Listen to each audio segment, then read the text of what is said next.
S'ils veulent adresser un petit mot.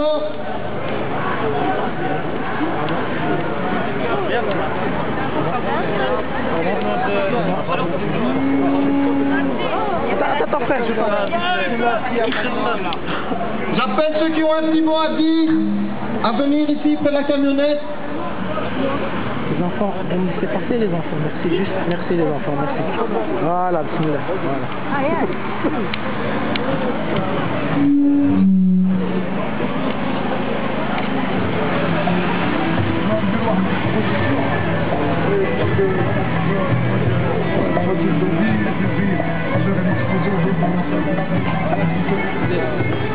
Arrange ça, bien, on va pas, ici, vite, je suis là, arrange bien, arrange. Encore une fois, merci à tout le monde d'avoir accompli son devoir citoyen. Il n'y a pas à vous dire merci, c'est une obligation d'être ici aujourd'hui. C'est la moindre des choses qu'on peut faire pour soutenir le peuple palestinien. Je voudrais signaler que notre colère aujourd'hui, notre colère n'est pas dirigée uniquement vers l'État d'Israël et les criminels qui gouvernent ce pays, mais notre colère est dirigée aussi vers ces chiens, ces complices du monde arabe, en particulier le président égyptien Moubarak qui bloque aujourd'hui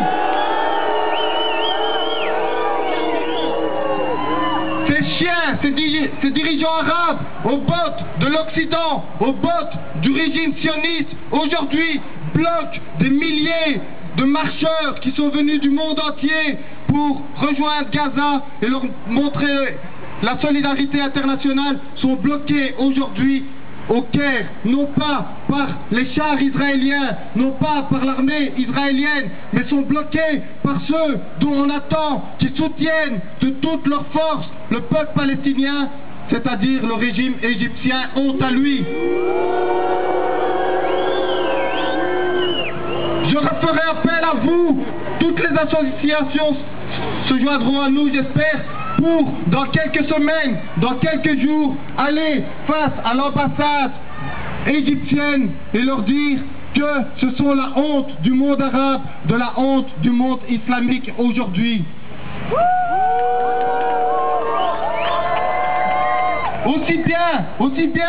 Aussi bien, nous critiquons nos gouvernements ici à Bruxelles, aussi bien nous dénonçons les agissements criminels de l'État criminel d'Israël, ce qui fait que jamais nous fermerons la bouche, jamais nous fermerons les yeux sur ce qui se passe en Palestine, et qui que ce soit qui opprime le peuple palestinien, nous les dénoncerons de toutes nos forces. Aujourd'hui, le peuple, non pas le peuple, pardon, le gouvernement égyptien s'est mis en ligne de mire des régimes criminels qui soutiennent Israël, et cela, nous ne devons pas l'oublier.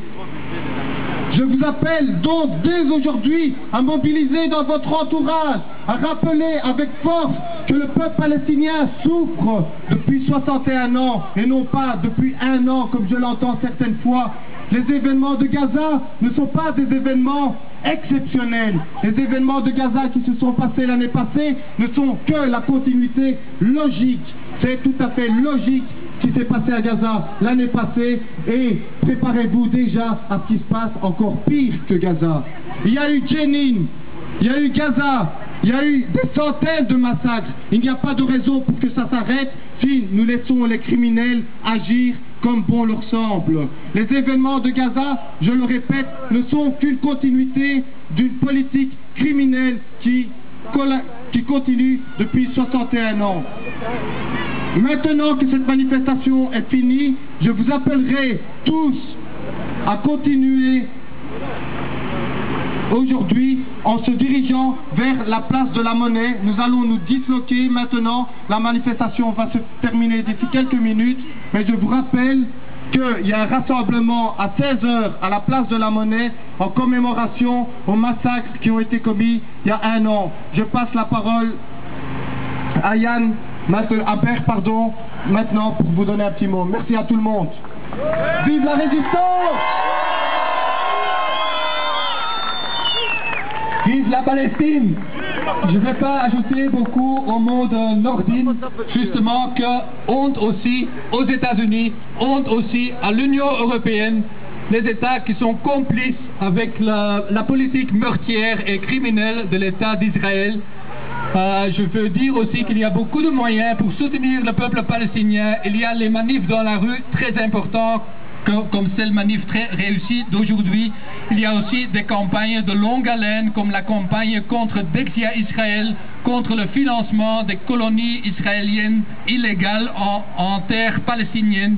Il y a aussi des campagnes comme le boycott, le désinvestissement et les sanctions contre Israël pour augmenter la pression contre Israël et sa politique criminelle. Il y a des campagnes aussi de soutien humanitaire au peuple palestinien, même si nous savons tous qu'il ne s'agit pas d'un cas humanitaire, mais bien d'une question très politique, une question de droit du peuple palestinien, une question de libération pour obtenir son indépendance, son État, avec Jérusalem comme sa capitale et le droit au retour de tous les réfugiés. Donc je vous invite aussi, comme Nordine l'a déjà dit, à nous joindre à la place de la Monnaie pour une veillée de commémoration en solidarité avec le peuple de Gaza en lutte contre le blocus, contre l'occupation, contre la politique criminelle d'Israël. Merci beaucoup.